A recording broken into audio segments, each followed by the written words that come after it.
Русија неодамна го нападна североисточниот украински град Харкив со воздушни бомби прв пат од 2022 година. Во нападот загина најмалку еден цивил, а беа ранети 16 други, предизвикувајќи и голема штета. Државниот секретар на САД Ентони Блинкен следната недела оди во Европа за да ја зацврсти поддршката за Украина, како што објави Стејт департментот. Секретарот Блинкен ќе отпатува во Париз, Франција и во Брисел и Лувен во Белгија од 1 до 5 април, за да ја нагласи нашата посветеност на НАТО алијансата за зајакнување на трансатлантските партнерства и справување со глобалните предизвици. Во Париз секретарот Блинкен ќе се сретне со францускиот претседател Макрон, ќе разговара за поддршката за Украина, напорите да се спречи ескалација на конфликтот во Газа и голем број други важни прашања.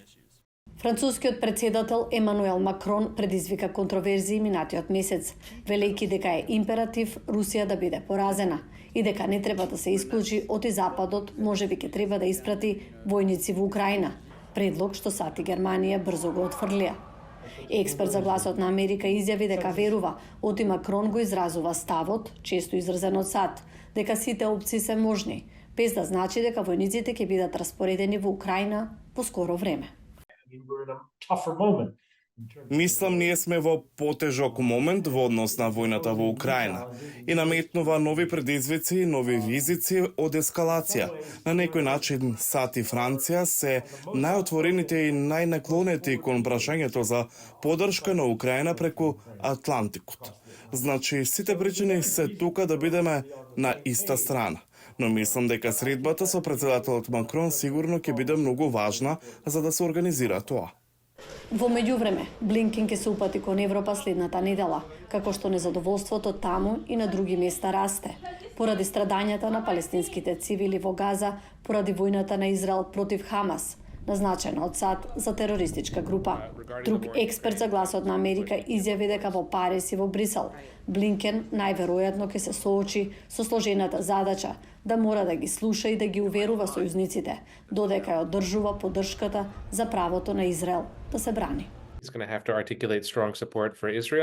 Тој ќе мора да изрази силна поддршка за Израел. Мислам дека Бајден беше недвомислен за тоа, но во исто време да биде чувствителен за некои од грижите што ги имаат европејците, особено за прашањето како Израел отиде подалеку или Израел нема долгорочна стратегија, или за тоа дека Израел се занимава со кршење на човековите права во Газа. Друга тема за дискусија за Блинкен и неговите колеги најверојатно ќе биде терористичката закана од групата Исламска држава, која ја презеде одговорноста за нападот минатата недела на концерт во Москва.